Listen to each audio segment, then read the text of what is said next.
This is the Teeming Universe Q&A after when did we start the series? Around November. I've had a lot of I've had a lot of fun making it. It's been lit. We got Christian Cline here. We got Hop. Christian is of course the author of the Hi. Teeming Universe series, and Hop has worked extensively on art assets for basically the whole series. I'm some so big random props. child they found off the streets, actually. I mean, yeah, but you know, Yes, one he can is be. a random Swedish person in my basement. You haven't fed me in days. I'm Christian Cline, the creator of the book, author, illustrator, freelance illustrator, and I'm just a pretty chill person, I'd like to think.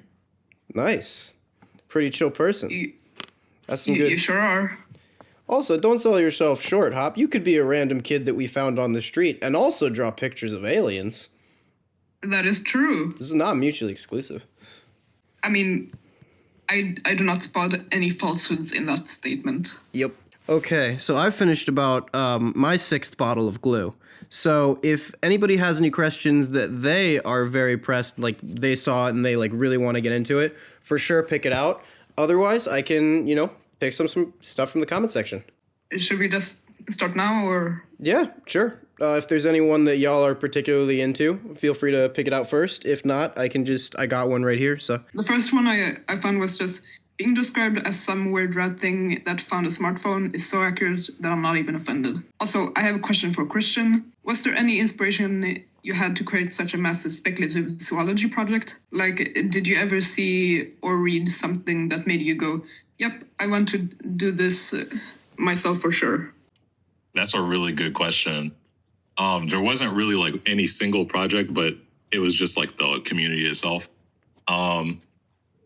Examples would be, I think it's John Merzaros on Instagram, but his Amaterasu project on DeviantArt really inspired me in the later stages. And also like Alien Planet, Darwin 4 is pretty awesome. And other books that would be in the spec bio genre kind of inspired me to take my own steps and make my own. Yeah, cool. I mean, I was obsessed with is. Alien Planet as a kid too. Like, I still have that thing. I can't find any version of it that's not 720p on YouTube, and that makes me really sad because I saw a much higher version spec once, and I don't know where to find it. Yeah, the funny thing is you can basically find anything on YouTube. Yeah, oh my god. It's stuff that probably shouldn't be on there is on there. Yeah. Like my But remember stuff. to not say, Probably, yeah. remember to not swear though. Yeah, wait, I'm sorry. I couldn't hear that last part. Remember to not swear though. Oh, yeah. I mean, I can also bleep. Yeah. All of the big YouTube titties, those are okay. All of the big YouTube titties. Surprisingly, the bots, like, you can show violence, you can show just horrid things, but you show a titty, they're taking your monetization away. I'm not even messing around. Like, I've shown a decapitated copperhead, and I show a titty, and they're mad. Oh my god, so true. Sorry, go on, Christian. I think I cut you off. I just said they have some really weird priorities. They do. Honestly, though. I have another question that I did look at, and it says the following. It says, question, did you had an idea of a planet, animal, or any other thing that aren't present in the completed version of the Teeming Universe? And the answer is yes. Originally, it actually was going to be like a disaster. It was going to be 20 planets and moons. And I came up with concepts for all of them with creatures and all of that.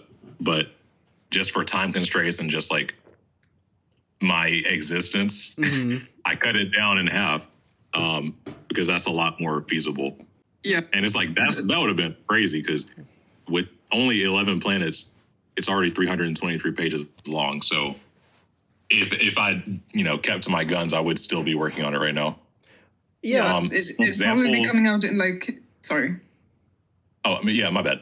Some examples of ideas that were like candidates but got rejected were an idea for ammonia planet, a planet where it was there was another one for a moon that got struck by an asteroid, but that later became Taveti. So I kind of mushed it in with another one. Another idea was a circumbinary planet. So it's like a planet around two suns. But I had no problem getting rid of that one because there are already two in the book which fit in that category. Nice. You were saying? Yeah. Gorgor. Oh, okay. That's fine. Yeah. I think that... I have the... Sorry. No, go on. You were first. I have the next question ready, by the way. Oh, sure. Awesome. Yeah, go for it. No. You were about to say something? Oh, yeah. I mean, like, I'm always I bite off more than I can chew, like, all the time.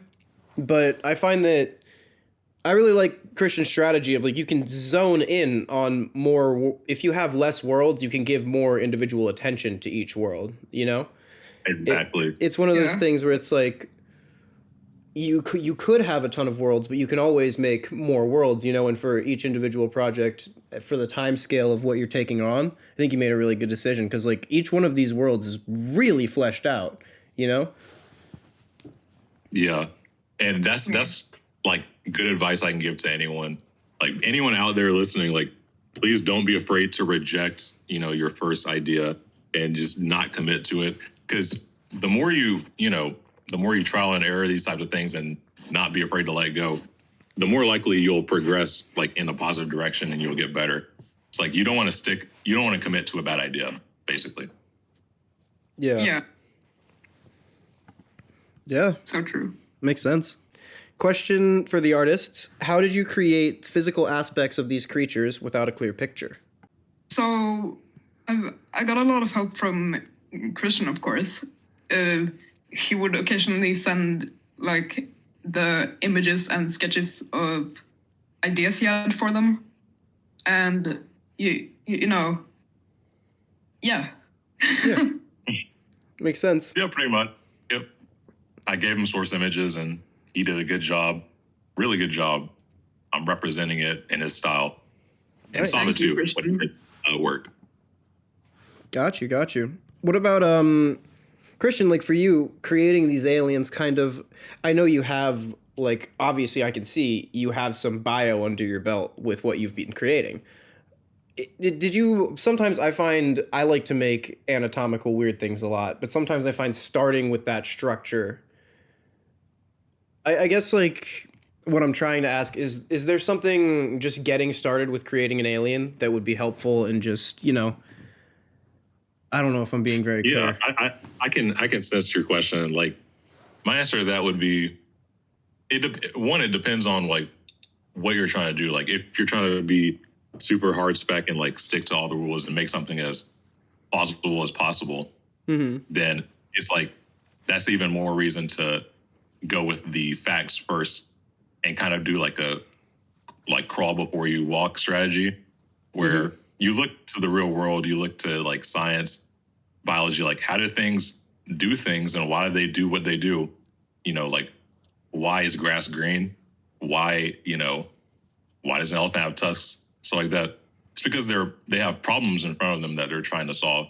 And if the problems are similar to ones that my made up creatures have, then I can look to the real world and form similar solutions to them and obviously have my own style and incorporate stuff like that. So that's my big advice is look to the real world and, you know, do plenty of references to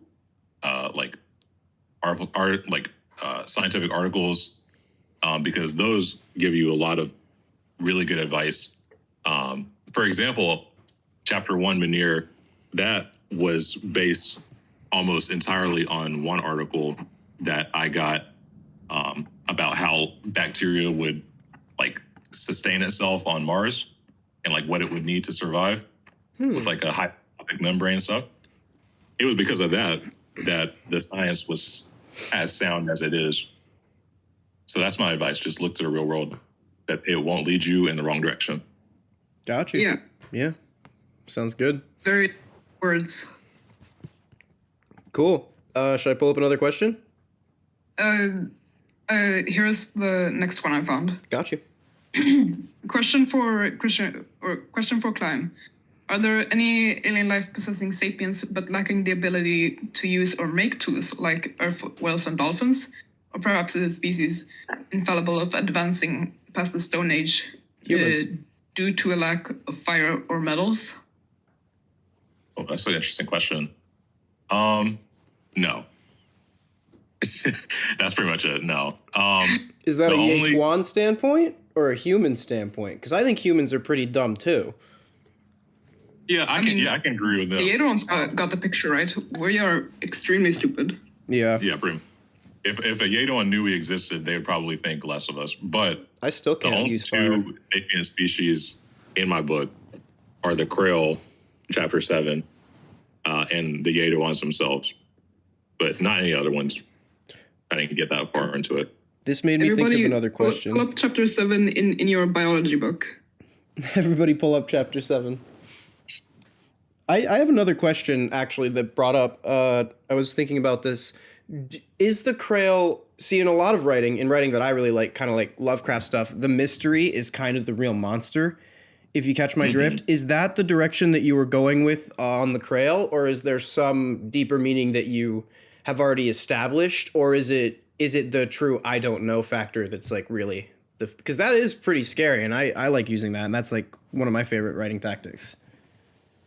Yeah, you hit it on the nail. Like, Chapter 7 it's one of my favorites for that reason. It's different from all the other ones because it's a lot more ambiguous and kind of interpretational, and I got to experiment a lot with that in my writing, and it's a very proven tool for writers is like, don't over explain your world, because it's like, even in spec bio, if you over explain something, you'll ironically make it less real, because in reality, we don't know the answers to everything. Yeah. And I wanted to play with that and have like a air of mystery and stuff with the Krill, and I think that makes them better than if I explained everything about them.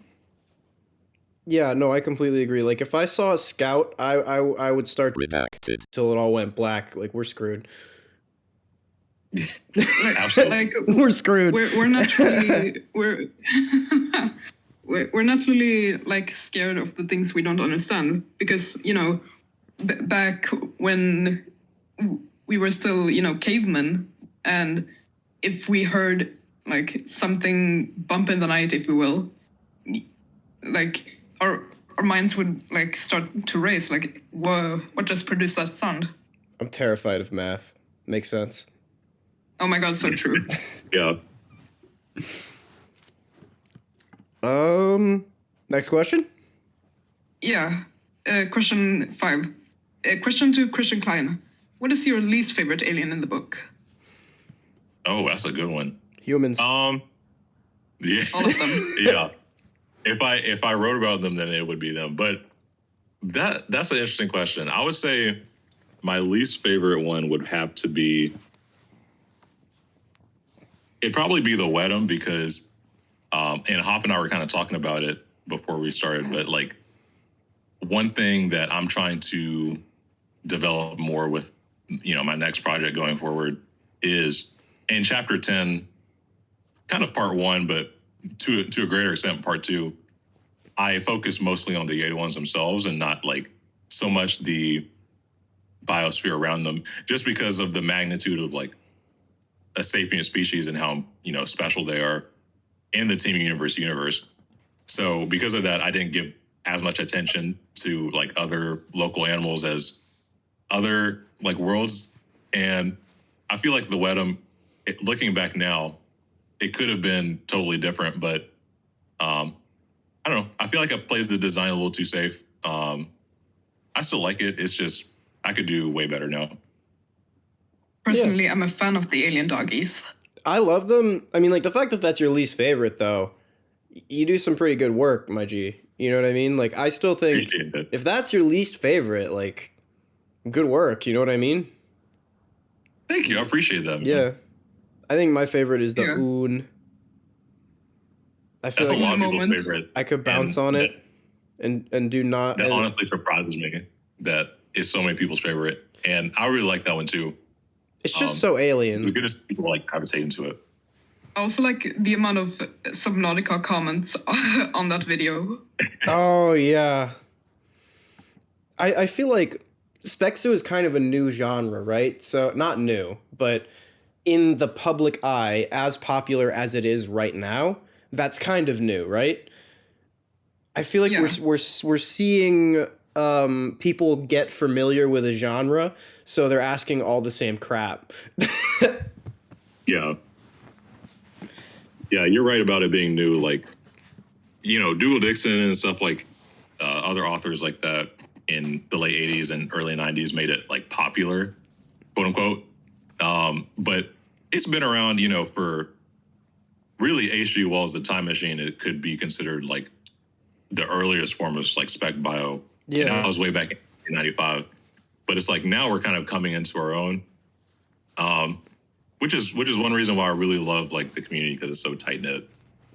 It also kind of depends on what you consider like spec bio. Is it like a fantasy creature or explaining how things have evolved in your made up animal? True. I guess it's like sci-fi and fantasy. Like there's high sci-fi and there's sci-fi fantasy, and there's always going to be areas in which, there's not a clear ending where Spec Zoo and Spec Bio begins and where just sci-fi will. It's definitely going to be a lot of gray areas. Yeah. Now, I have a question that I would like to expound upon, and that is Ellipsic asked Christian Cline, how did he get his work out there? And I want to talk about the question because I think it'd be really helpful for a lot of people.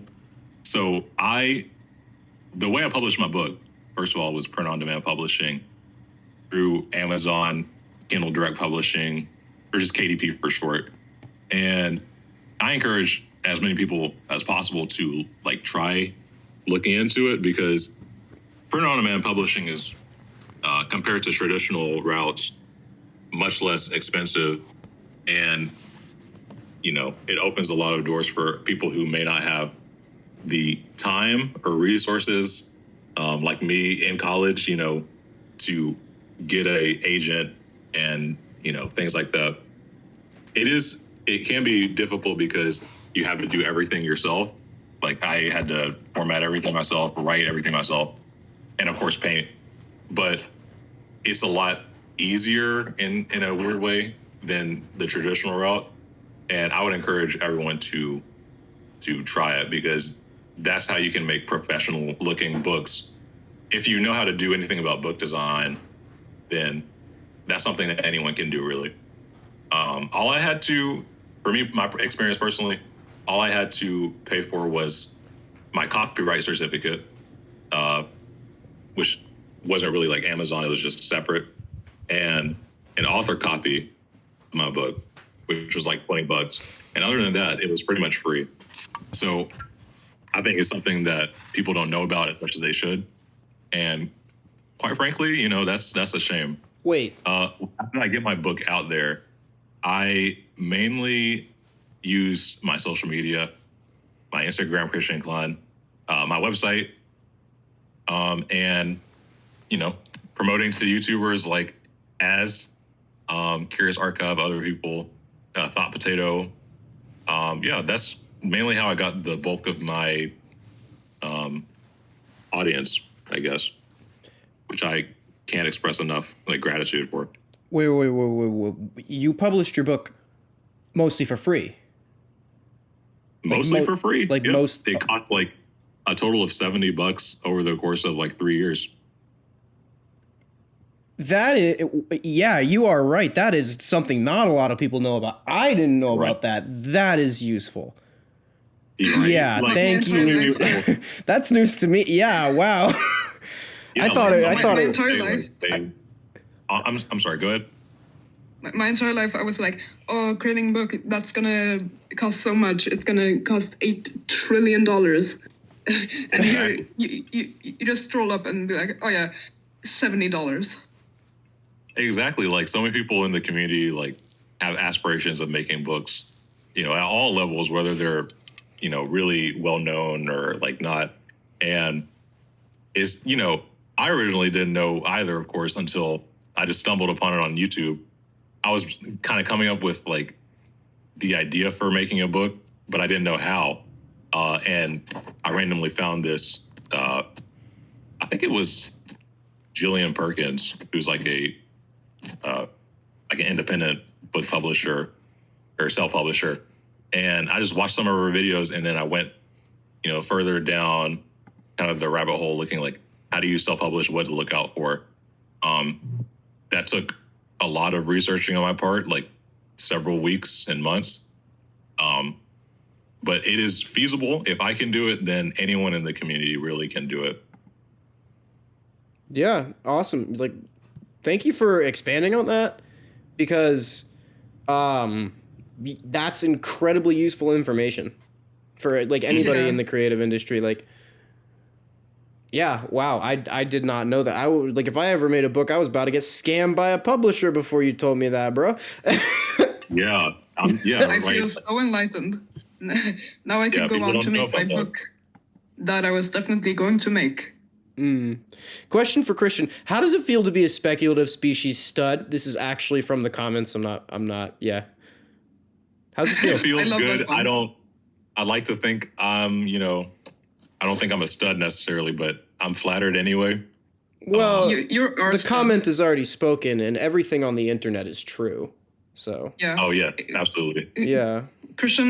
Christian, you're our stud. I mean, I read it on the internet. Do you think somebody on the internet would lie to me, Christian? As someone who lies on the internet, no one lies on the internet. I'm gonna sue them. Yeah. If they do. No one can lie. Yeah. It's illegal. This next question that I found is a bit longer, so I'm gonna read it out again. Okay. Yep. Question. Hope I'm not nitpicking, but it just bothers me as a perfectionist.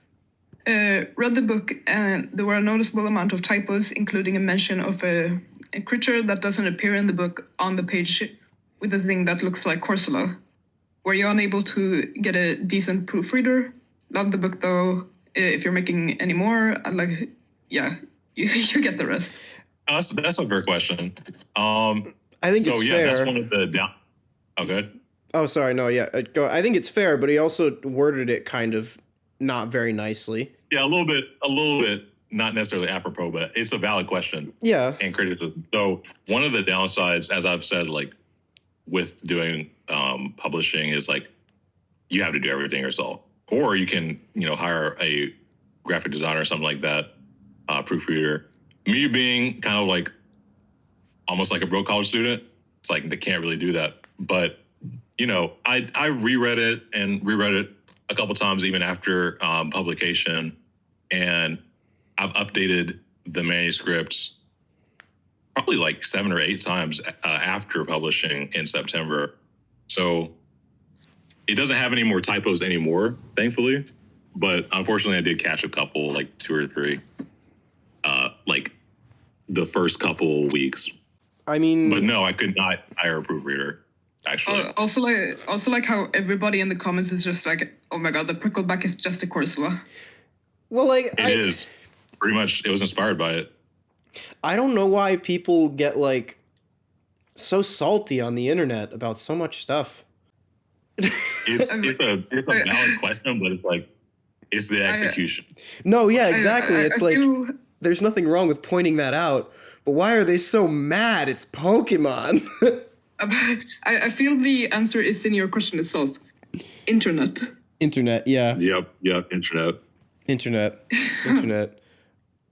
All right, here is the next one. I have a question. What was your thought process in creating all the worlds and beings in the encyclopedia? And if there were any, what were your inspirations for coming up with the life forms in the teeming universe? Also, how much research and fact-checking did you have to do to make sure that the process in the speculative zoology were viable natural phenomena, like with the extremophiles living and incorporating hydrogen peroxide into their biology? Ooh. Mm-hmm. Yeah, that's a very low question. So to answer the second question, it required a ton of research. Like I mentioned with Munir, how it basically is almost like an homage to a scientific paper on how bacteria would evolve on Mars. The same can kind of be said for all the other projects, really, or all the other worlds to a lesser extent. I had to research a lot on YouTube, a little bit less so for scientific papers like themselves with the other worlds, but also looking on like NASA space.com, and asking my friends. And that took a lot of time on its own. If I remember correctly, it took like almost 6 months to world build everything to its like level that it is. What was the first question, or first part of the question? What was your thought process? What was your thought process? Oh, go ahead. Sorry. What was your thought process in creating all the worlds and beings in the encyclopedia? And if there were any, what were your inspirations for coming up with the life forms in the teeming universe? Got you. Okay. Thought process is for coming up with them. It'd be kind of hard to say I really had one. Like, if I were to break it down, it'd be, what would the properties of this world be?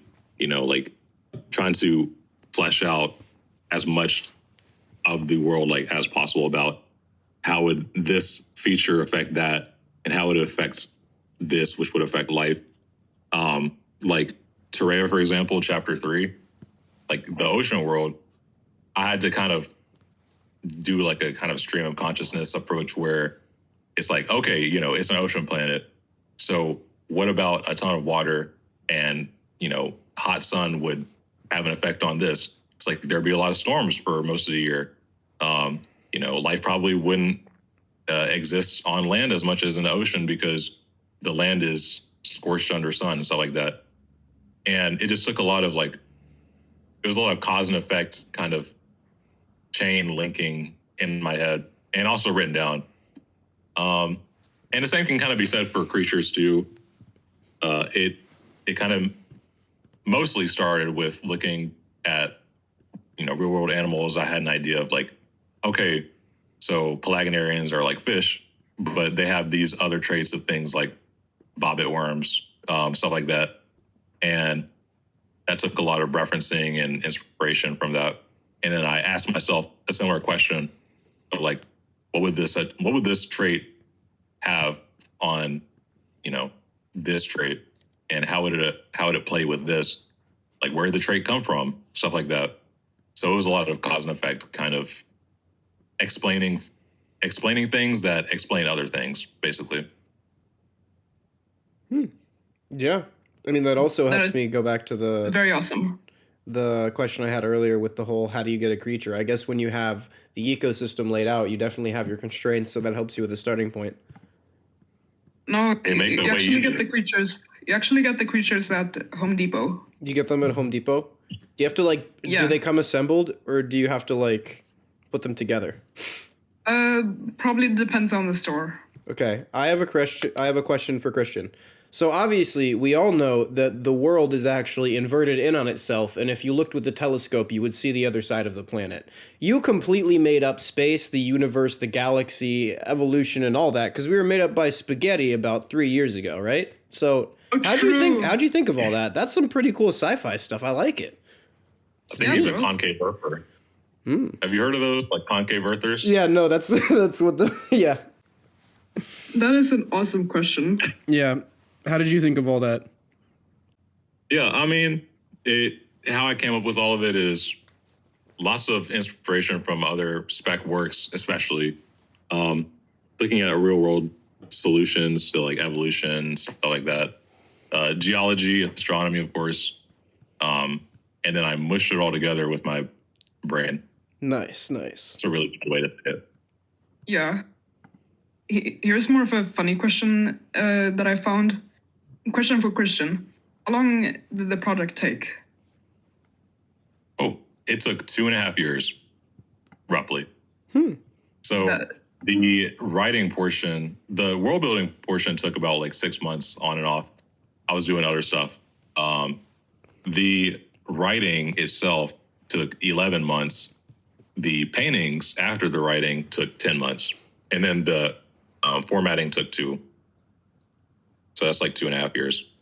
You could have babies in that time. Yeah. You could have 2 babies in that time. That is true. I'm glad I don't have 2 Yummy babies. snack.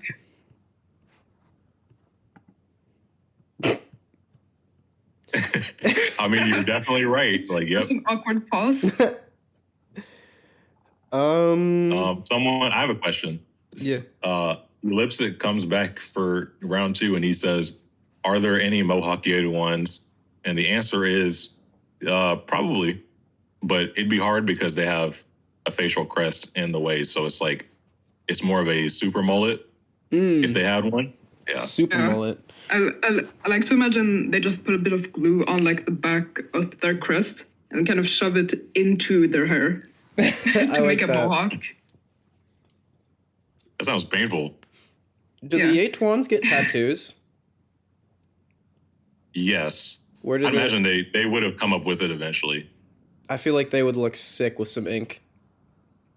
Yeah. All right. This is from the. Thank you, the question. Thank you, Question for Christian. Would you say the Yetuan, I don't know how to spell Yetuan, look more to the future or past of their planet? I do not understand this. I think I get what they're saying, and it's like, are they more focused on what happened to their world and what they did to fix it, or are they more focused on like their future as a species? I would assume the future, but also like, you know, not just forgetting the past or the present. I guess kind of like what we do, like we have self-preservation on mind. You know, we think about our futures, stuff like that. It'd be in the same vein. Yeah, using the past as context to shape the future and what we should and shouldn't do. Yeah. Absolutely. I should not put sand in my eyes again because I learned from my mistakes. So true. Again. My hand has never been the same again. This is an awesome comment for me because I'm so awesome. Fantastic 3D models on display. I know, I'm so awesome. That's a good question. Yeah, props to him. That was like, I think what was that, your 3rd time? It's like, that's 3 times better. I'm just so awesome. I've been trying to learn Blender for so long. The fact you can do that so quickly is like crazy to me. I love the neck wrinkles. I love the neck wrinkles so much. It looks like I can wobble them and they'll shake. Yeah, I know. I'm just. Someone said, wait, the dude at the end of all of these videos was a Yeda one? Yes. No. Yes. No, he was not. No, he's a guy in a costume. Believe it or not, it was. No, it was actually me. It was me the whole time. I just like reply like, no, stupid, I'm recording this on a microphone. For Christian, will you ever go in depth into the various technologies that could be present in the galaxy? The various technologies? No, probably. Unfortunately, but do the Crail count as technologies? Yeah, they're not alive technically, but like, well, I mean that's kind of a tricky way to say it. Like, yeah, they're about as alive as the virus is. Oh yeah, I feel that. But you know, I don't necessarily have that in mind for the future. Like, my next step going forward is to expand more on the Yeda ones. The Teeming Universe, you know, that was a good book because it laid down the groundwork kind of for what the Teeming universe is and like the cool stuff in it. But going forward, I want to expand more on the last chapter and possibly some of their technology too. I would be excited to see like their colonies and like the different ways that they diversify in their own evolution. That's definitely in store for the future. That also gives me an interesting question. Yeah. How annoying is it to always say the Teeming universe? I think it's funny. Like, I don't find it annoying at all. I think it's awesome. Can't wait till we get the universe. It's TTUU. Yeah. Okay, I have a random question. Which one would you most want to eat? Triple crab, hands down. All of them. Oh, Pelagonarians for me. Which one? I love seafood. The Pelagonarians. Didn't you say once that they taste like fish? I said they may or may not be edible. May Honestly, or may not. I do not care. Find out. I do not care if they're edible or not. I'm gonna eat them. Yeah, that didn't stop me with What are this they gonna aluminum can. That's a good question. say They they're- wouldn't really be able to do anything about it. Yeah, they say they're inedible. What are they gonna do about it? They're dead. Yeah. I can eat it. All right. I might die after, but I ate it. Here's an interesting question. Ask him what was his inspiration and if he minds if someone made plushies out of them. Oh, by all means, make plushies, please. Funny, I'm looking into trying to make like a store. I don't know where exactly it'd be, but like it'd be cool to have stickers. Don't do Redbubble, it sucks. Go on. I would buy the hell out of them. Yeah, me too. I'd cop a t-shirt for sure. Yeah. Anyone plushie would be really cool. But what were my inspirations? That was a question. As I said before, like Alien Planet, especially the Discovery special, because I didn't know it was a book when I was like 8 years old. The book itself, of course. I really liked Afterman by Dougal Dixon. The New Dinosaurs is cool, but I like Afterman more. And the Amaterasu project on DeviantArt. A couple of projects on DeviantArt, actually. What is it called? Anu. Anu is really cool. Oh yeah, the Samuel The Birrin, yeah, the Birrin, of course. I'm actually a patron on Alex Reese's like Patreon. Ooh. And you guys, by the way, go follow it. It's like $1 a month. Go follow that. But yeah, he's definitely been an inspiration, especially for like graphic design and like formatting stuff. Christian, we've already set up that I live in your basement. Let's also set up that you never give me an allowance. I could not afford $1. I've seen him give you several scraps of mold before. I don't know what the conversion is to USD, but... I love mold. I love mold. I subsist on moths from the basement and the water from the pipes. Yum. Hashtag I love mold. Hashtag I love mold. I feel like being in this colony is making my mind slowly deteriorate. Yeah, that's what most of my friends say. So, did y'all see that video I put on one of my outros of the guy snorting a worm? Yes. Yeah. Multiple people actually were like, if you keep sending me this worm video, I'm blocking you. Like 3 people said that. I sent it to so many people. We need more people to tolerate worms nowadays. I've been snorting them ever since I was a baby, and now I'm healthy as hell. I have another question. So, Strange Love asked, question, how does Christian comes up, these typos, guys, how does Christian come up with all those names for planets, creatures, etc.? My methodology... brain. that helps. But The brain. my methodology, if you would call it that, it really isn't that complex. I just try to make cool sounding names. Like usually I try to keep them under 4 syllables so it's easy to remember. Something that's memorable, like Terea is pretty easy to remember versus like or something like that. Something that sounds like it actually exists. Like Terea is I think it's like a town in Scotland or somewhere like in Europe, but something that sounds like it would exist and not be questioned. And yeah, that's pretty much it. Yeah. Just make the name that sounds cool, short, sweet, to the point. Yeah. Scotland is close enough to being an alien. Basically. How do they make their cities float? Oh, good question. I don't know. Magnets. Yeah, it was They mostly. wanted. It's mostly for like aesthetic effect and just to look cool. In the future, I might get rid of it just because I would like to have an explanation. But if there isn't one, then I might keep it. I might not. I like it. Yeah. In the context, I'm sorry. In the context of my book, there isn't really an explanation. It's just we have technology pretty much. Yeah, I mean, if We you're do a writing it little from bit a of human perspective. Trolling. Yeah, I really like them, but they seem like that cost so much like energy to uphold. Yeah. Here's the next what's called thing. Question for Christian Cline. Teaming awesome cool emoji. Yeah, how do you respond to those allegations, Christian?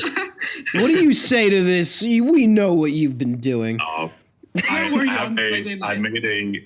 I made a considerable lapse in my judgment, and I appreciate the compliment. Thank you. All right, fair. Yeah. We let him go only this time though. Just this time. He's learned his lesson. Yeah. All right. Indigo asks, do you like chocolate milk? That is my question. Yes, that's it. No, I'm much more a fan of strawberry milk. Always been.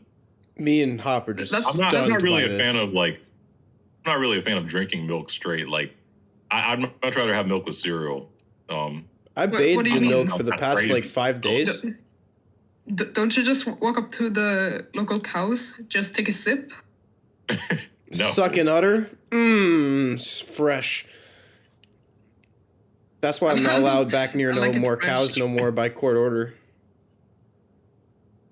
No, that's Yeah. unfortunate. Yeah.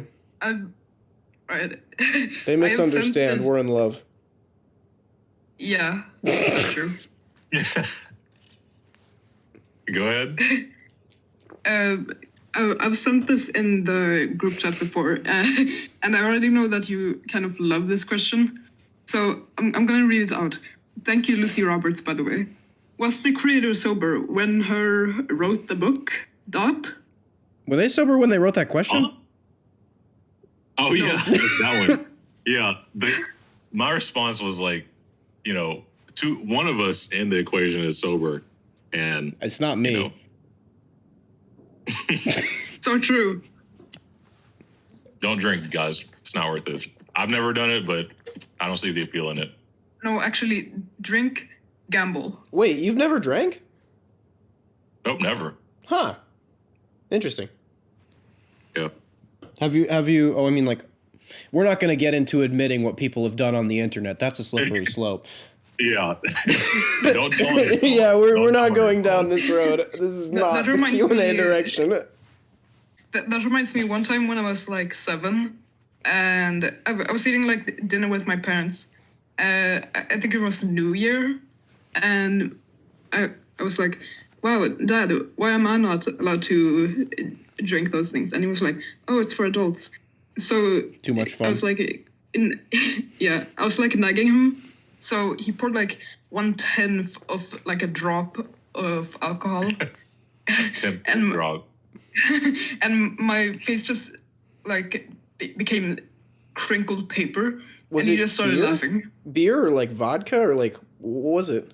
Beer. Oh, okay. I thought, so when I was No, young. he gave me several tins of vodka. Got you. Didn't I work have for a me question though. real quick. I have a question real quick by Raf Kizov, and they ask, question, what do you think about silicon life form? I think it's a very, interesting idea, but I did not want to expand on. I don't want to get into it in the Team Universe because that would have been way beyond my pay grade for like science, and there isn't enough like research into like its viability Mm-hmm. for me to want to have to comfortably do it. It's an interesting idea, but I don't know Yeah. how I would do it, and I don't really have plans to. It also feels like it would be taking a step away from, like, it's your book, so you know what it's about more than anybody else. But I feel like it would be an interesting thing to explore, but it would be less about like the ecosystems and the involvement and more about like chemistry, if that makes sense. Yes. If I did do it, it much more would be like chapter 1 with like cellular biology and stuff, rather than like outward appearances and behavior, stuff like that. Which I don't mind. I love microbiology, but there's just not enough research that I've seen into how silicon-based life would evolve in that, like, on a microscopic scale for me to have made that. Also, like how you told everybody, like, oh yeah, I do love microbiology, guys, I swear. It just, like, quelled the allegations out there. Guys, I swear. I swear, guys. I have a comment. I don't have a question. Actually. Oh yeah, go for it. Potato Goes Hard said, not only did he uploaded Teaming Universe, I'm about to bust in bold. I'm glad you like my book. We got to follow up on whether or not he busted yet. We need to get an update, okay? We need to get an update. Have you busted? Please leave in the comments whether or not you have busted. Thank you. Specifically this person in the comments. Yes. Have you busted? What's that username? I have a question. What's that username? I have a question. Yeah. It was Potato Goes Hard. Okay, Potato Goes Hard. Please let us know if you've busted. Go on, Christian. Yes, please. Okay. Little Koji 9000 said, question for Christian Cline. What's your favorite planet and what would you have made different? That's a good question. In the context of the Team Universe, at least when I first published it, my favorite planet was probably, it was probably Salice, Chapter 8, just because I really enjoyed the world building and like the, thought I went into how the biosphere would have changed according to like the environment and climatology and stuff. And yeah, so that's my favorite. I've since working on Planet Yedu a lot more in the past like 6 months. I'm really enjoying that as I'm continuing to expand on it. But in the book, my favorite would have to be Chapter 8. What would I made different? Probably expand more on plant life, which is something I can say for most of the chapters is like, because I'm much more experienced in like understanding animals and plants. I think the plants are good, but with the knowledge that I've gotten since publishing, I think I would have loved to expand more on the botany of planet Salice and stuff. I did get into it like a fair bit in the chapter, but I could have expanded on it more if I did it again. Yeah. Salice was one of the first ones I covered, right? Yep. I think it was. I love those salamander centipedes. So true. Someone asked also me really and also really like this. Like salmon. Sorry, go ahead. I also really like this. Would this be real? Yes. Yeah, no, this is real. This is all real. This is all real. Yeah. Yeah. This is real. Everything I've ever made, everything I've ever said on the internet is real. Everything you ever read. Backrooms, Corner Folk, Mystery Flash Pit, everything is real. Everything is real. You should be very scared. You've heard it from the author himself. Yeah, everything. Be afraid. Be afraid. Even those things that contradict each other because they're in different universes, they're real. Yeah. You know that scratching outside your window? That's us. Yep, we're coming.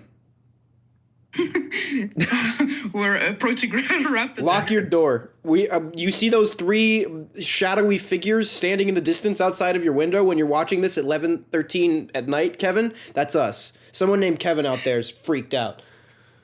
Yeah, you see that one Swedish child just giggling outside your door? That's me. That actually does sound legitimately terrifying. I'm terrified of that. If I opened my door and there was a Swedish child outside my door just maniacally giggling, I don't know what I would do. I would think I was having a stroke. Christian is probably, very up to date about small Swedish children outside his door giggling at night. I thought you were in the basement. No, I'm not at all. What are you talking about? She's like, what are these allegations? You have no proof. Christian Christian, release me to my family, please. It's been 7 months. How do we get the alien drawings then? Never mind. I'm sorry. Okay, anyways, next. Okay, anyway, I don't have a question. I ran out. Does anyone else have any questions from the audience? I'm going to question, what led to your decision to make the book? Oh, yeah. Mainly it was knowing that I could publish a book on my own. And another part of it would have to be just seeing other spec projects that are like, even though they're on the internet and like, you know, not print, they are formatted in a style of like print, you know, work, like looking like a workbook or something that might actually exist. And I've always wanted to make a book ever since I was like a kid. I mainly just like filled up sketchbooks and called them like books, but I always wanted to professionally like make one myself. So it's always been kind of a goal I've had. Nice. Yeah. I found an unrelated comment.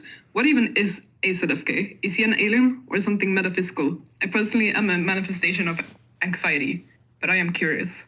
Thank you, the Inquisitor. It's probably all. AzFk he's complicated. He is kind of an embodiment of what I described earlier, like that Lovecraftian sense of fear of the unknown. But I really like campy B-movie horror, like Tucker and Dale vs. Evil horror comedy, or like a Basket Case and stuff like that. So I guess it's like taking the fangs out of the fear of the unknown by just making a Lovecraftian being that just wants to be a clout chaser, if that makes sense. And like his little... Yeah, that's basically AzFk's vibes. And there's like more in it, but I guess that encapsulates the rough over... something unfathomable to humanity that just wants to make videos about his friends in the back rooms. He's like that Lovecraftian entity that would be a great roommate. Yeah, no, he gets like picked on by the other Lovecraftian entities, but he goes to hang out with humans because he can like shit on them and crap on them and feel real cool. Yeah. In summary, AzFk. Yeah. Just going through the comment section, literally, I don't know how you do this. My parents said I was hatched. I might be an alien too. Alien emoji. My dad said I was love hatched. Your comment section, like people watching this video right now, whenever it comes out, good on you. You make the best comments. Like I love all you guys. There are some really funny ones. I uploaded Adult Swim, Who Would I Beat in the Fight, yesterday, because I was in a weird mind state and I had too many energy drinks and I couldn't move because of sun poisoning. So I was just like, I guess I'll make something really short and stupid. And then somebody said, you really just wanted to beat somebody up. Yeah. Adult Swim Smash or Pass was the top comment, and now I know what I'm doing next week. Yes. I would watch that 10 times. Early Kyler, Smash. I have a question. Can we join that? Do you want to join Adult Swim Smash or Pass? I'm totally down. The answer is yes to everyone. Oh, God. How many Adult Swim shows have you seen? You're going to get to some diseases.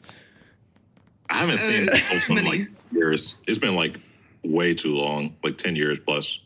Adult Swim is like the best in my opinion, but I'm also very biased because look at the type of animations I make. Listen, we're both biased. I guess you guys have any questions for me? Like, just you two yourselves? I kind of asked a lot of mine as we were going because they like reminded me. You know what I mean? Yeah. All right, how much money would it take you to get a full, like, eat a full live giant jungle centipede? How much money would it take? $0. You've already done it. Yeah, I would. You've already crunched through the exoskeleton. Yeah, before I've even finished my sentence. Yeah, every time Christian has to bring down some more mold to me, he always has to try, like, not step on the exoskeletons. You slurp them out like goddamn Go-Gurts. Lobster. Yummy. Yummy. The other Swedish kid in the corner is just like terrified of you.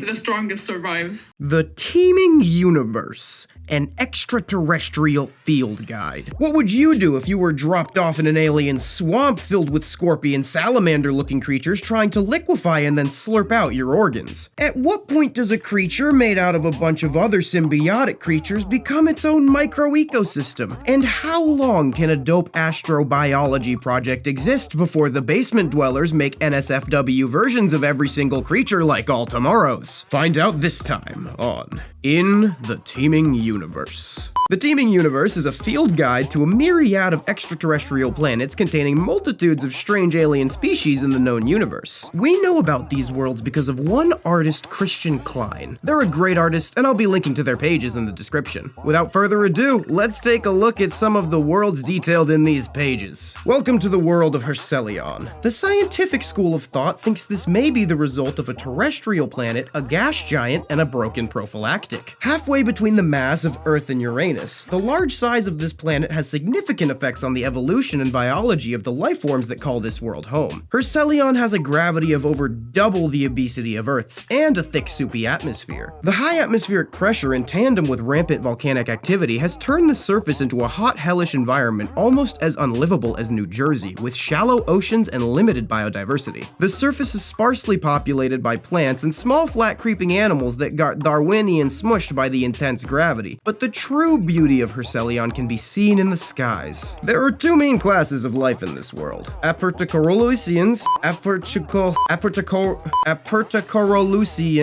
the aforementioned hell beetles, and Supernatians,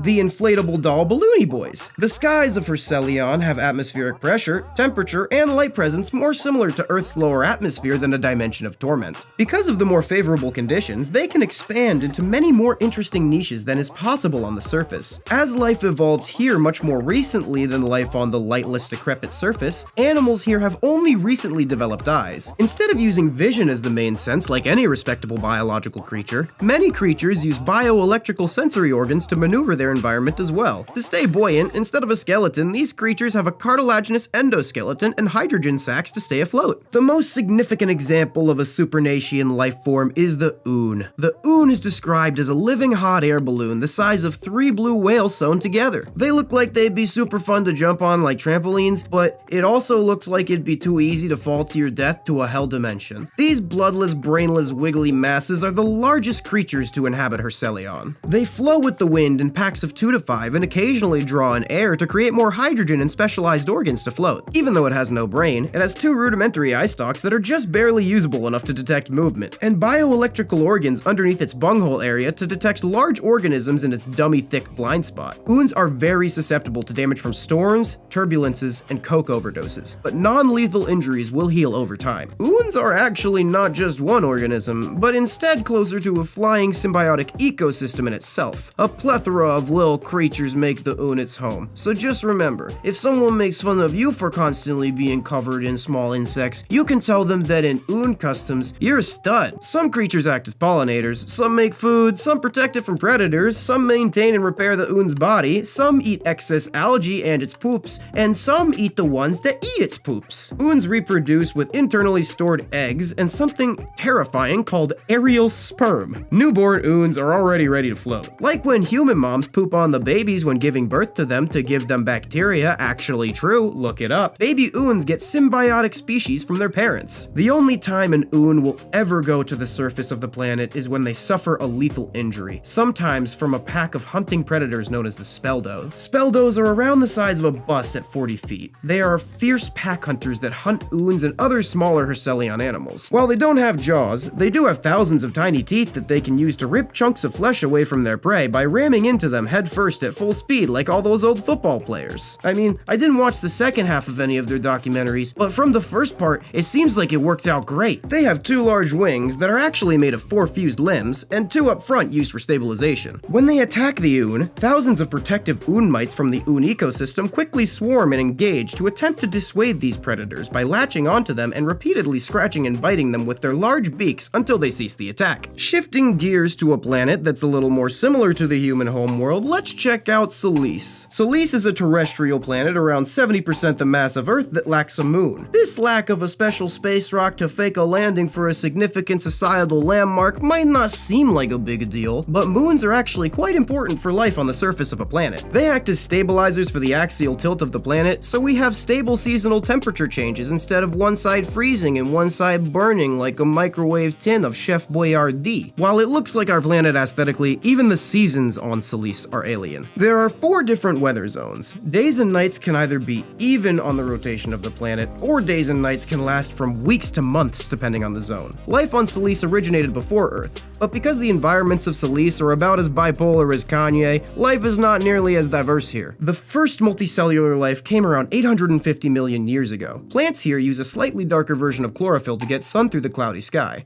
and most of them hibernate and germinate during particular seasons to adjust to the strange environments on Solis. They never evolved with cellulose in their cell walls, rather using fibrose or chitin-like earth insects. My favorite plant on Solis is the carnivorous torproot, which, like some earth plants, supplements nutritional deficiencies in the area with live animals. Speaking of animals, for the most part, animals on Solis are near the ocean because those ecosystems are the most conducive to life on this planet. Many are entirely aquatic or amphibious, just over 10% are completely terrestrial. In addition, most animals have a fast metabolism and quick lifespan because the weather likes to murder everything routinely. Die young, leave a pretty corpse, that's what I say. You should say something else. One of the largest and most fearsome animals on the planet is the santhier, carnivorous amphibious predators that range in size between 2 to 8 feet. A quote from the field guide: they have a bulbous cephalon which features a tough oserkerite shell covering a brain casting, and this shell connects to several additional bony segments lining the rest of the body. Like most Discord users, there's also green and yellow moss that coats their bodies because they often stay still for a long time. Their eyes are unable to move in their sockets, and because of this, they can only look forward. Just like you, aside from the 2 times in their life they meet to mate, they are solitary creatures. Their saliva has a deadly toxin for incapacitating prey, and then like a spider, they slurp out all the juices like a blood and guts slurpee. Like amphibians, they respirate in part using their skin, so they need to be consistently moistened. During winter, they move much more slowly and become completely aquatic, and during mating season, the males and females will release smells, and like how when you put your nose up to their anus and deeply inhale, the males will follow the smell of the females to mate with them. Another interesting organism on Solis is the Bahari. Even though I know it kind of looks like a plant, that is a dirty, dirty lie that your earth brain has fed to you. It is in fact an animal. They will mimic plants to avoid predation and feed on smaller animals in the mud and foliage. But if that doesn't work, they will snap their arms down to spring themselves in the air and glide away before swimming to safely. Hunting these creatures are the Bahari flyers, who are small creatures with a 4-foot wingspan who slaughter the Bahari by slurping out their internal organs with digestive enzymes. Coming up tonight on Earthwatch at 11, the planet is still melting while everyone's ignoring it, and is Lil Pump one-upping Lil Uzi by replacing his brain entirely with diamonds? The Teeming Universe, an extraterrestrial field guide. What would you do if you were dropped off in an irradiated hellscape surrounded by carnivorous kites who wanted to bite perfect circular holes in you? Patrick, my boy, what have they done to you? Those machines that entirely occupy that otherwise uninhabited planet over there that used to have liquid water and are surrounded by fossils and thinking about expanding, should we be concerned? All this and more on In the Teeming Universe. Welcome to the world of Borold, a tidally locked super-Earth tightly orbiting a red dwarf star. It's just under 3 times the fatness of Earth, so it has a much higher gravity. Because this world is tidally locked, it has a light side and a dark side, although there is an area in the middle that's the closest to what we could consider an Earth-like environment. Even though it has close to the same amount of water as Earth, a large portion of Borold's water is trapped in a thick layer of permafrost. Life on Borold usually has 2 infrared sensory receptors that take the form of cold, soulless black dots on their heads. They can see in the visible spectrum, but 70 to 100% of what they can sense is in the infrared spectrum. The red dwarf often releases deadly solar flares, and many of these creatures are adapted to detect these flares to hide from them. Is your little baby afraid of a little radiation? Say what you want about humans, at least they still buy the cancer sticks. This is the Borold star. It looks like Patrick's star was dipped in a vat of acid just enough to remove the top layer of skin and any lovable or recognizable features, so basically just Patrick after the reboots. It can grow up to 30 feet long, and spends its days sliding around on the surface with thousands of tiny muscular feet looking for small animals to digest. Like most life on Borrold, this creature has 7 limbs. Although on the Borrold star, the 7th limb is a serrated egg arm that is only used to break out of the egg it hatched from. Unlike humans, the egg arm does not fall off after hatching. Although, like morbidly obese humans, Borrold stars reproduce sexually by slowly sliding their flabby bodies over each other. They're hermaphrodites, so they both get pregnant. Everybody wins, or loses, depending on how you look at it. Borrold stars don't look after their young. Nymphs are aquatic and a lot more mobile, eating aquatic animals for a few months before going to the sedentary lifestyle of their parents. Staple folds in the Borrold star diet include dead flesh, injured animals, and sometimes even Arby's. The star's metabolism is quite slow, and it's able to go 8 weeks without food. Riding the ever-present winds of Borolds are the Borrold kites. These are the Borrold equivalent to vultures, flying carnivores that both actively hunt and scavenge dead creatures. Their 2 forward-facing receptors give them superior depth perception and focus, and all of their 7 limbs function in unison to allow them to fly like a kite. They have a wide jawless mouth and hundreds of tiny teeth for use in flesh mastication and extreme BDSM. They mostly feed on dead Borrold stars until they're disturbed or full, and then they spread their wings and glide away on the wind. Another predator of the Borrold star is the Borrold saucer, which is kind of like a sarlacc pit. It waits until something crawls over it and shoots out 7 sharp iron spines, stabbing the victim and pulling it to the center to tear out and consume chunks of its flesh bit by bit. Unlike most of the worlds in this guide, the planet of Kralon is seemingly devoid of life. Well, biological life, that is. Kralon is a cold, roughly Earth-sized planet theorized to formerly have copious reserves of liquid water on the surface. It looks as if some unknown cataclysmic event turned the planet from lush to uninhabitable. Whatever happened, the way it ended left the world untenable for most biological life, and it left Kralon feeling unwanted and very self-conscious about its body and personality like many people after their relationships. Many of the planets in Kralon's system look as if they've been meticulously mined for resources by alien machines. Like most planets in this system, its surface is dotted with large carved holes, not craters, carved holes. The southern hemisphere is encompassed by a planet-wide ring that of course wouldn't have happened naturally. The only inhabitants of this planet are technological in nature, and there is no organic multicellular life on Kralon. Much of Kralon's lower surface is covered in machinery due to these mysterious entities. We've named these machines the Krail. They're possibly millions of years old artificial intelligences that are far beyond human technological and intellectual advancement. No one knows who built them, but there is single-celled life and fossils on Kralon. So maybe either someone built them and they went off into space, or someone built them with loosely programmed guidelines and then gave it access to the internet, and then we had to stop watching the AI horror movie because Amoeba got too scared.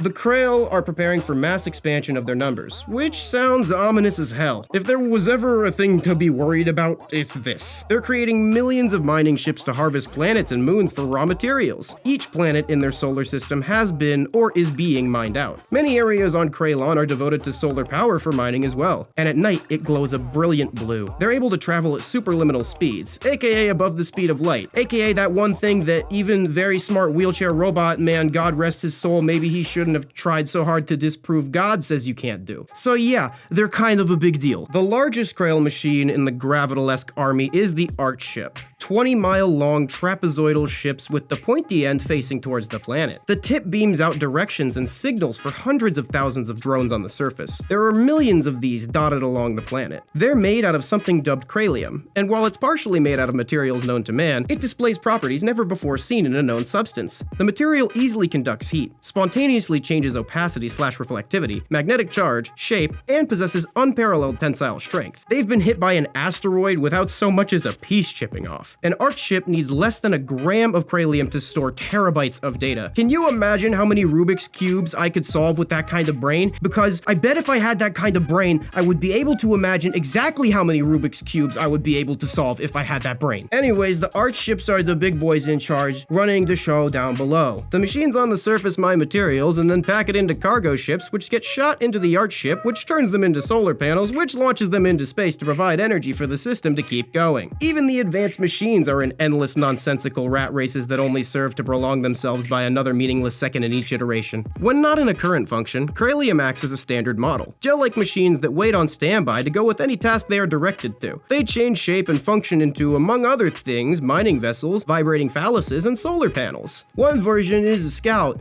and they go out and, scout. So if you see them, you're fucked. Coming up on Earthwatch tonight at 11, everyone in politics is still sexually harassing and screaming over each other to see who gets to make the next bad decision, and I promise I'll finish the script when I'm sober. Greg, you are fired.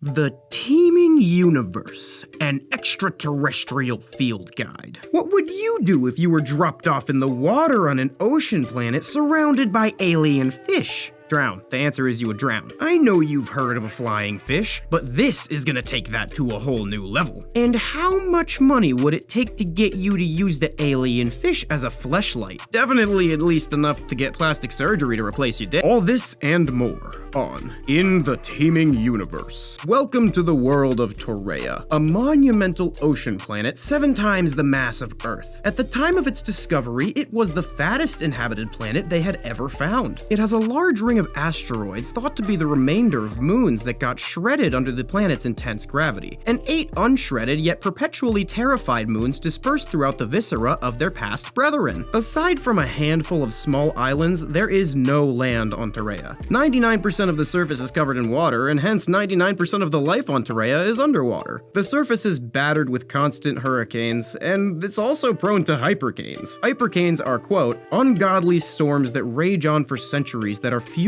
by an endless supply of warm water. The weather sometimes is almost as bad as Florida on Earth. Although there isn't much land on Torreya, there are plant masses that create solid surfaces on the ocean for small invertebrates and flying animals to land, feed, and hump on. These heaven kelps stay anchored in place miles below the surface with a heavy cellulose lump. They're usually 1 to 2,000 meters from land to maximize nutrition from terrestrial runoff, and are rarely seen in the open ocean. These towering colonies of heaven kelp plant act as the anchor for the ecosystem. The amount of biodiversity in the ecosystem supported by the kelp rivals that of Earth's Amazon rainforest, and almost even of your big toe. There are 3 main zones of life in these areas: the pelagic zone, the bathypelagic zone, and the abyssopelagic zone. In the pelagic zone, photosynthetic organisms like the heaven kelp are the foundation for the food web. As you pass the pelagic zone, more and more creatures begin to develop bioluminescent or translucent skin, like deep-sea creatures such as Mark Zuckerberg. Go far enough down and you'll hit the abyssopelagic zone. Yeah, we're talking deep-sea monstrosities for all the OGs here. Down here, the food web is based on chemotrophs that feed from hydrothermal vents, and detritus. It's pitch black, and because of this, most of the animals are a ghostly pale gray and often evolve other senses to replace the use of sight. They live slow-paced lives to conserve as much energy as possible. Swimming around all over the planet are the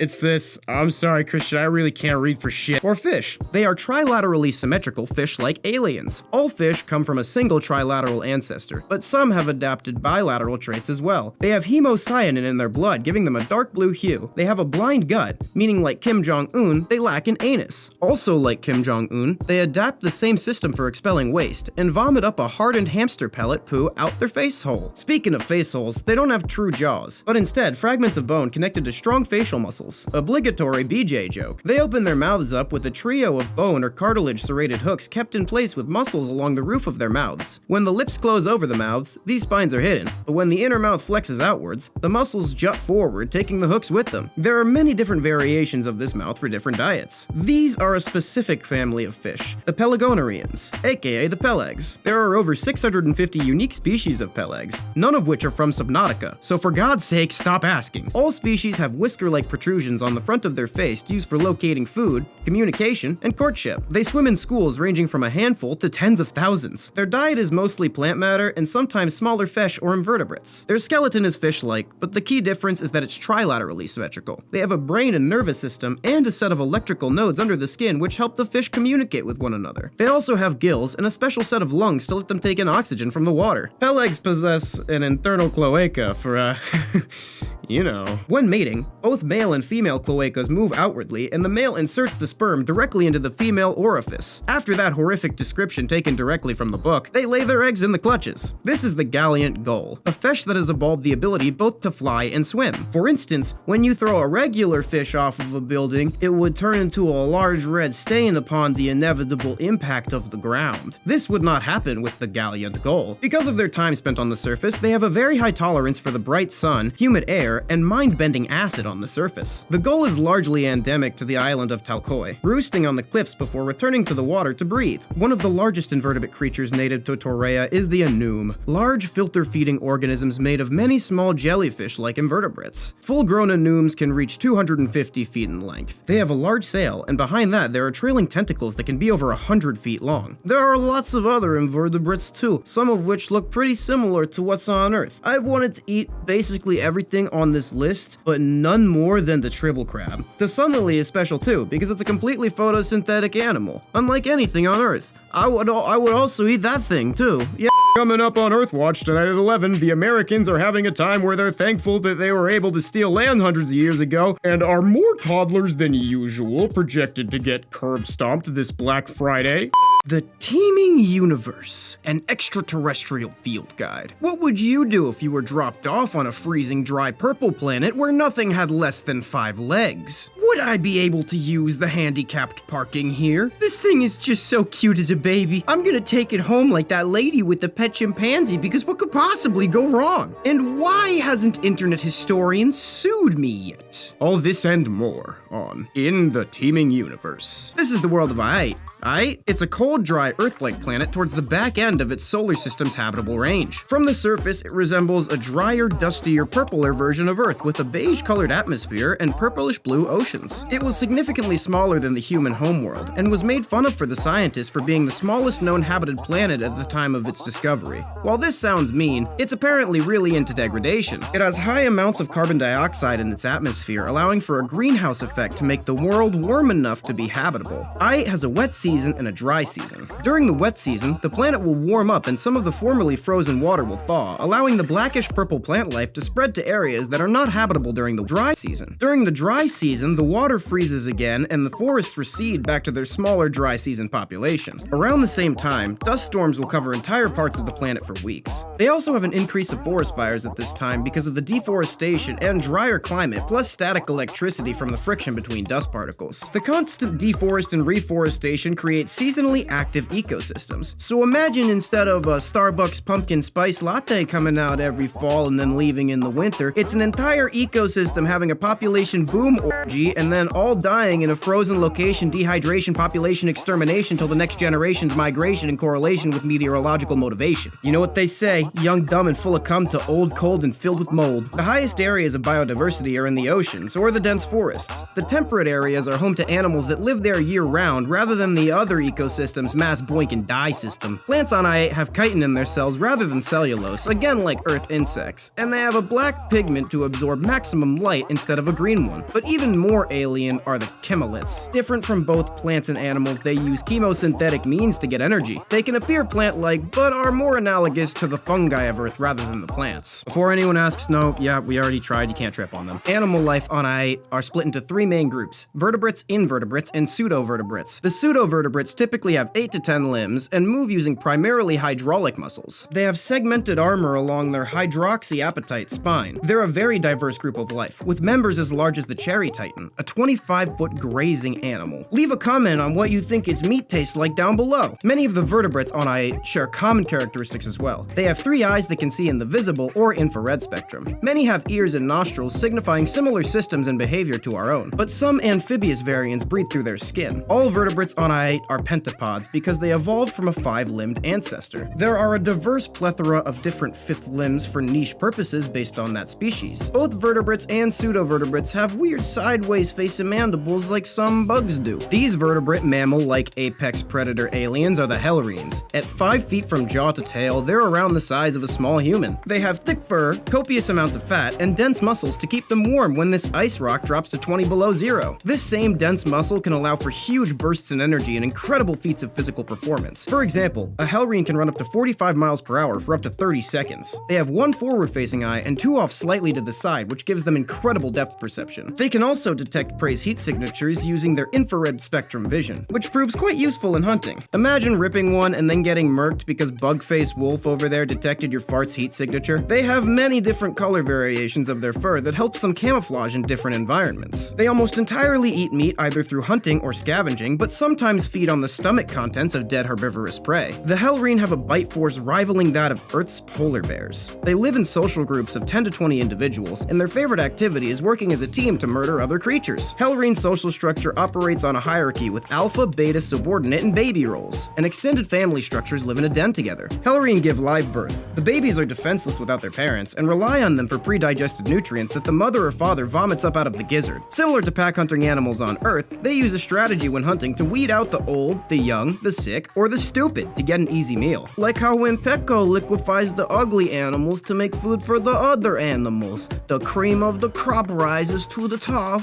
Their fifth limb takes the place of a bony spear, which connects to the gizzard with the partially pre-digested rotten flesh in it, and then it injects this into the prey, poisoning it, killing it, consuming it, and digesting it to inject it into another one of the species members before vomiting the slurry back into its baby's face. Speaking of things that the Hellreen like to poison with rotten flesh and then consume to turn into other rotten flesh to use to kill its entire family, this is the Croatian skunks. Croissant. This common herbivore can grow over 15 feet long. They have 4 long legs which they can use to gallop at up to 45 miles per hour, and a long muscular face with a wedge-shaped beak used for grinding up the tough foliage in their face hole. The fifth limb takes the form of a small prolonged horn on the front of its body used to defend from predators, fight rivaling mates, or engage in sexual knife play. They're usually pretty chill during the wet season, but much more aggressive when it comes to the dry season because of the scarcity of resources. I feel you, my dude. Fasting can be hard. I really can't adjust to having jerking off for dinner. This is the ochre sandpig, a mostly subterranean animal that only goes out on the surface to forage or look for other sandpig burrows. They're low-level pseudovertebrate predators in the plains ecosystem that hunt for things like skunk worms or the tashets. They have pretty bad eyesight because they live in the dark undergrounds, so they mostly navigate using these little two feely bingles on their head. At 3 feet long, it may look like the only defense they have is a segmented bony shell, but if scuttling away on its 10 comedically short legs doesn't work, it can roll itself up in a ball and projectile diarrhea, a harsh acidic chemical, at its attacker. Coming up on Earthwatch tonight at 11, a morbidly obese man in a tight red suit is coming to break into your house through the ceiling and steal your food in exchange for colorful boxes. Unless you're Jewish or something, then you're safe, I guess. The Teeming Universe, an extraterrestrial field guide. What would you do if you were dropped off on an alien planet filled with insectoid-esque creatures? I'm not 100% sure, but I think that mushroom tree over there just crapped out a bunch of caterpillars that all rapidly scuttled underground. And what in the hell is a fleshberry? Is it safe for me to use Gold Bod medicated foot powder on my penis? Oh, I can't hold it, burns! Find out this time on In the Teeming Universe. Welcome to the world of Aeteria. It's 40% more massive than Earth with 20% more gravity. Oxygen on this planet is much lower than on Earth because the plants have dormant seasons. It has kind of a weirdly drastic elliptical orbit because it smashed into a protoplanet and absorbed it, like that child of the confused parents that were expecting twins and its brother that the parents had already named and emotionally attached to. Its orbit takes 4 human years to complete and swings very far away from the star for a 2-year winter, resulting in the planet becoming frozen. The plants have a shade of blood red or reddish purple to more easily warm themselves following the harsh winter. There are no true vertebrates on the entirety of Aeteria, although some beings do have endoskeletons. I'm telling you, some people just never truly grow a spine. The jokes are getting worse. Members of the Arthrostrepophyllum instead using calcium phosphate or chitin shells like earth insects. They often have 4 eyes. I say often because that guy over there made a sacrifice to add to my collection. They're mesotherms, meaning they share traits of both warm and cold-blooded animals. While they look like insects, they have highly developed circulatory and respiratory systems. Also, above the forest, there are large jellyfish-like invertebrates that drag their tentacles along the forest for nutrients. I like tentacles. Not like that.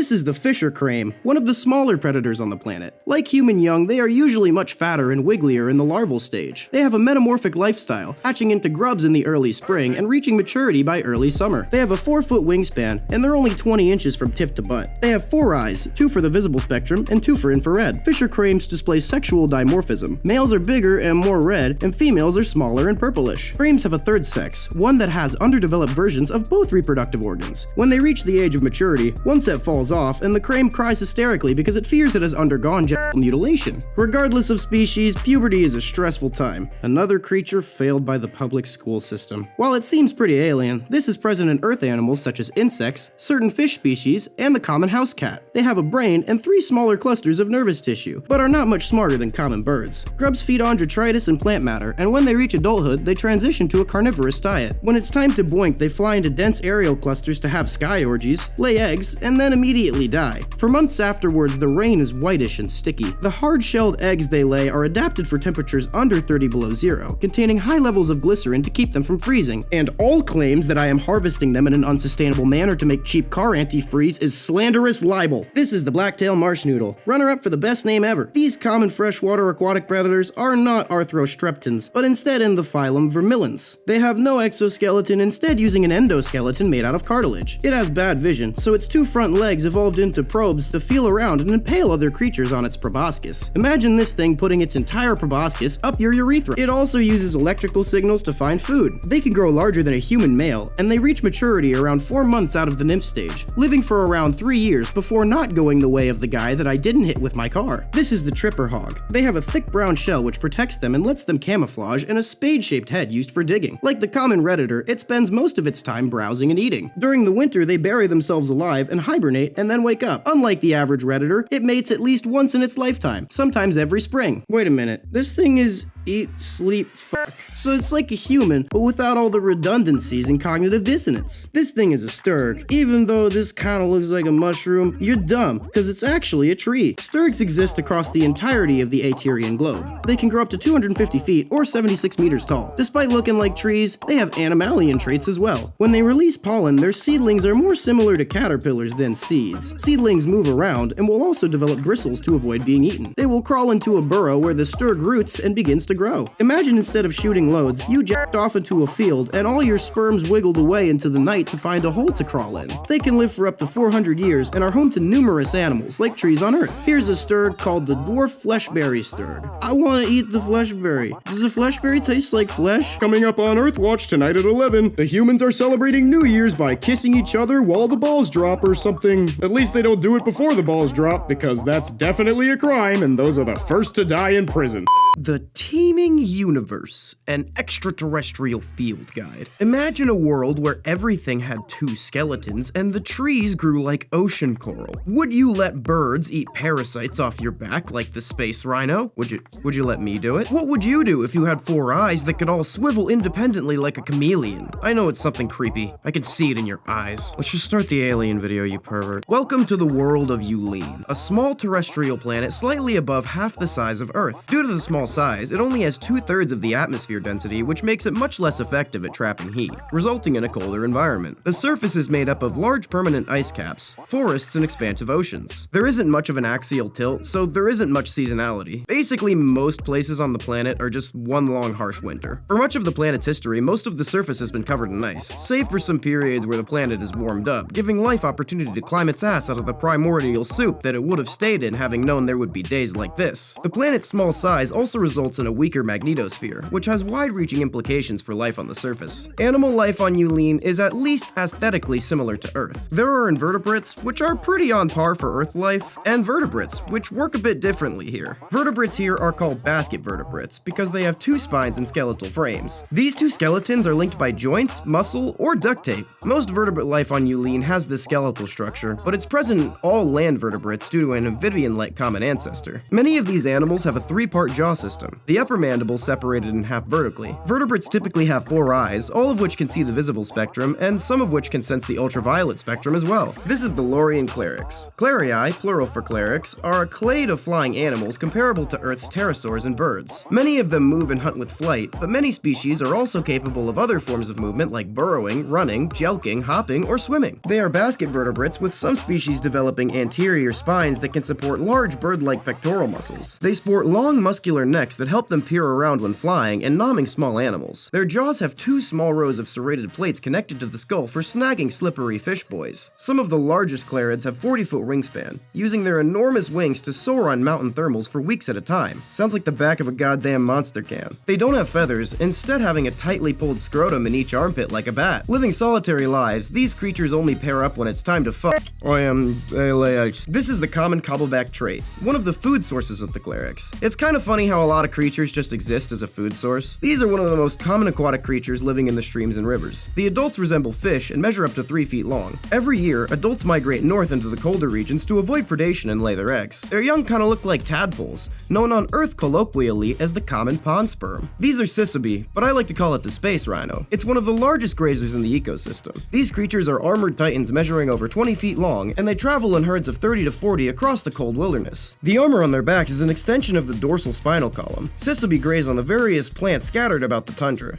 They're usually pretty chill, unless it's horny season, and then they're not. The babies have shells that look like their heads on the ends of the pointy bits, which can allow them to confuse predators and escape to their parents. These thick shells are prone to parasites, which the Cisabi pecker will happily eat. There's always someone willing to eat insects off your back. Many plants here grow like earth coral, where it grows on top of its dead relatives. If you were one of these plants, you would grow out of the top of your parent's head, and your parent would be growing out of the top of your grandparent's head, who, if still alive, is permanently attached to their parent's decaying corpse. A good amount of the plants here are carnivorous. Some are moss-like plants filled with sticky slime that act like nature's glue traps for little critters. These are bragglebushes. Like some plants on Yulin, they can retract their extendy bits. The bragglebush likes to hide underground, like a puss. Welcome to the world of Manir. I'm kidding, this place is not welcoming. This how you keep your house, bro? No wonder you only reproduce asexually. I'm just blazing through these today. It's a cold hellhole super Earth with basically no magnetic field and a ton of UV radiation. Over 90% of the planet is covered in frozen ice and rock, but there is sparse liquid water on the surface. Even though there's no fossils because the surface is incredibly volatile, it's not impossible that a more complex ecosystem existed at one point. There are pools of both liquid water and hydrogen peroxide both on the surface and underground. Hydrogen peroxide is like that stuff that you put on your cuts and chicken fingers. There is no complex life on this planet, but instead only incredibly simple multicellular life in single-celled organisms. The hydrogen peroxide keeps the water just thawed enough for the ecosystem to exist. Imagine if your entire existence was on the brink of freezing to death. These are minerophiles, kind of like bacteria that live anywhere there's water. They're purple to reflect excess ultraviolet radiation and use hydrogen peroxide in their biology. Using an organelle called a peroxisome, they pump fresh peroxide into their bodies so they don't freeze. Let's go through the weird little critters, huh? These are the planolids. They're flat boys that usually just photosynthesize, but some like to eat other creatures. These are the gnathocylids. They usually just like to eat things with their wiggly cilia hair. Most relatable character of 2022. These are our cilia. They're wormy boys with hard, crunchy outer cells and a soft, creamy interior followed by an aftertaste of poisoning yourself with hydrogen peroxide. These are the Manirazomes, conglomerations of many smaller creatures making up a larger unit. These colonies can reach up to 20 meters and enjoy long floats in the ocean after a night out and soaking up aquatic nutrients. While it's unlikely without extensive global changes that life will get more complex, if the planet doesn't just get microwaved when its star hits the red giant phase, then maybe there's a chance the ecosystem could warm up enough to develop more complex life.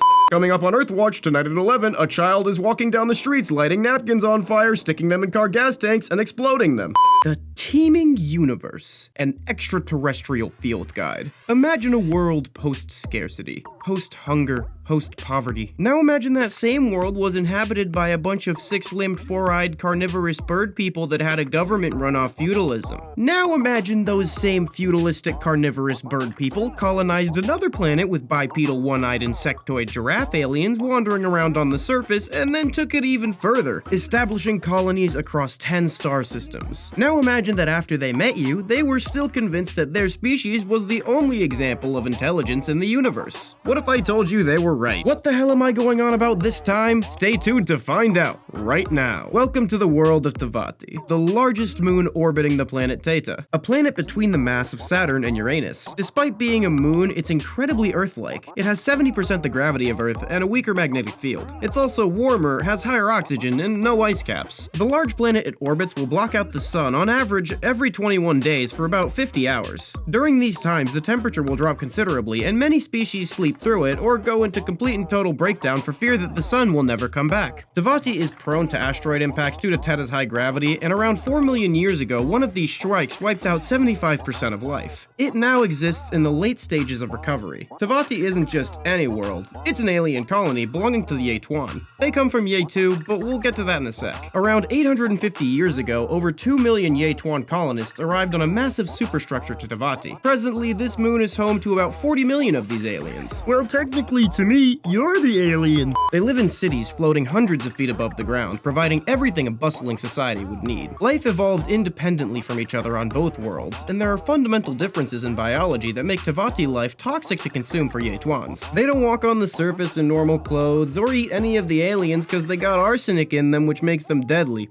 You're missing out, dude. This also applies to drinking unfiltered air and breathing unfiltered water. Life on this planet usually has an exoskeleton for support, and sometimes an endoskeleton as well. Creatures here never evolved to be warm-blooded because the moon is quite warm. They don't have lungs, instead using dorsal sails that lead to a system of trachea like Earth insects and squirrels. These sails also regulate body temperature. They have one large eye that senses light in the visible spectrum. Exoskeletal organisms feed using an internal muscular mouth which they can reach outside of their endoskeleton. I know I'm a broken record, but dude, how can you not ad-lib a rim job joke here? The majority of life on this planet evolved from the more humble survivors of the extinction. Like how a couple 100 million years ago you were just some weird rat thing. And look at you now, you're some weird rat thing that found a smartphone. These are tevets, massive descendants of minuscule extinction survivors. Nearly twice as tall as an earth giraffe, these animals can reach up to 30 feet in height. Like a human post-wood chipper accident, they have 3 limbs, walking on 2 legs and using a 3rd double-jointed arm to pick leaves off the trees to shove into their jawless mouth. They masticate the plant matter using bands of tooth-lined muscle. Tevets have one large eye surrounded by long hairs which are like eyelashes for humans. They also have a thick outer shell and a large sail. This shell helps protect the adults, but babies are more vulnerable before it fully develops. Tevets also have ankle sails used in courtship. If you were a tevet, to gain the attention of a mate, you would suggestively wiggle your sexy feet skin flaps, and I'm gonna stop talking now. When it's time for sexy times, the males will separate into a bachelor herd and start kicking the literal shit out of each other while the females watch, and when there are a handful of males deemed dominant, they will mate.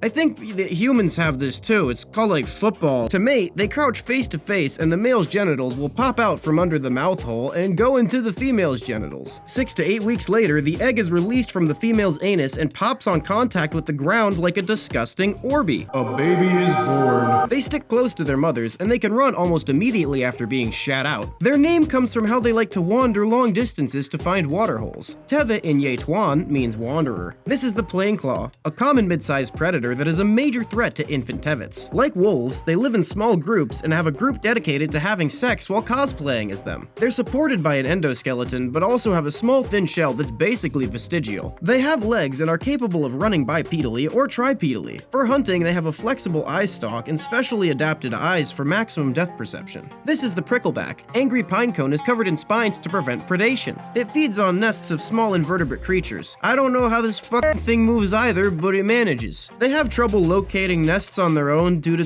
fucking look at them, but their more agile friend, the blue flyer, locates nests for them and then leads them right to it. After the prickleback eats all the little critters while the flyer watches statistically, the blue flyer slurps up the nectar exposed from destroying the nest and all the generations of creatures. Now that we gotta look at a Yetuan colony, it's time to look at Yeet's homeworld, Yetu. Many vertebrates here have 6 limbs and tendril-like ears that specialize for a variety of purposes. Intelligent life like that on Yetu is rare. Empire. In fact, Earth and Ye2 are the only known worlds with intelligent life for thousands of light years. It's 80% more massive than Earth, but despite that, the worlds have similar physical properties. Ye2ans have developed sentience. Their society developed from hunter-gatherers to sedentary agriculture to the advent of civilization. Around 4,000 years ago, the environment was about to collapse due to neglect and overexploitation, and for this reason they began to colonize the galaxy as their homeworld healed. Jumping forward, Ye2 is now bustling and dotted with large cities, and the species has expanded across the galaxy, diversifying greatly. All parts of the advanced civilization that damage the world, like agriculture and mining, are done off-world to minimize damage. They have technology far more advanced than that of humanity, and perhaps even the Krail. The Ye2an Empire is a Type 2 civilization, which means they maintain control across multiple star systems. For context, your species is a high-level 0 civilization, which means many of you still struggle with working someone else's shower. They can go faster than light and create massive complex machinery, like Dyson swarms, population ships, and things we can't even fathom. The Ye2an Empire consists of colonies over 10 star systems that kinda act like states, having their own government but communicating with the homeworld. Ye2an society is considered to be post-scarcity, with poverty being virtually a thing of the past. Ye2 actually functions in a feudalist fashion. I know that sounds bad, but this pamphlet I found on the ground says it's not. This results in very little class mobility, but everybody is so comfortable because of the advanced technology and sustainable systems that they don't really give a shit. Plants here are similar to that of Earth, except they have a bright blue color. These are the Ye2an. The Ye2an have an average intellect far above that of a human being. They use their back 4 legs to walk upright while using their other 2 for manipulation of the environment. Their ancestors used to walk on all 6 like a scrambling little beetle. Ye2an have 6 fingers hands with 2 opposable thumbs. They stand around 4 to 5 feet in height, have an oval-shaped head, much of which is devoted to their brain, and 2 sets of forward-facing eyes as well as a beak. There are many different variations of Ye2an stemming from the colony environments and subsequent microevolution that they spurred, and they are not offensive to one another in any way, shape, or form because I wouldn't avoid controversial topics for reasons that don't concern you. Their ear tendrils move in tandem with their vocalizations to display very complex verbal and nonverbal language. While it might sound harsh to human ears as a series of trills and clicks of the teeth, have you ever heard the shriek of a human child? Like humanity, their speech has many different languages and dialects. Even after meeting humans, they still don't believe in another intelligent species existing in the universe. Absolutely savage, but they're not wrong. They have a complex culture that centers on cooperation, preservation, and strong community bonds. Almost like a cross between an ant colony and humans, they are a lot less individualistic than humanity, but still maintain a sense of self. This strong sense of community, along with a community-dependent psychology, allows for the feudalist structure to be a lot less murdery than when humans did it. Despite not believing in any other intelligent beings other than themselves, they do hold beliefs in ethereal, abstract, cosmic beings. They have a different understanding of time than us, thinking it both to be cyclical and linear in nature. One can see the influence of their culture and psychology in their artwork. This is the Wetim. It's kind of like a Ye2an dog. Like Earth doggos, they will fornicate with your leg on sight if you do not establish dominance. Domesticated around 400,000 years ago, wild variants of these animals are still pack-hunting creatures. They have 4 large eyes and sharp-toothed beaks. They walk on all 6s and can run up to 30 miles per hour. Some species have claws that can be over a foot in length. This is a walltiff,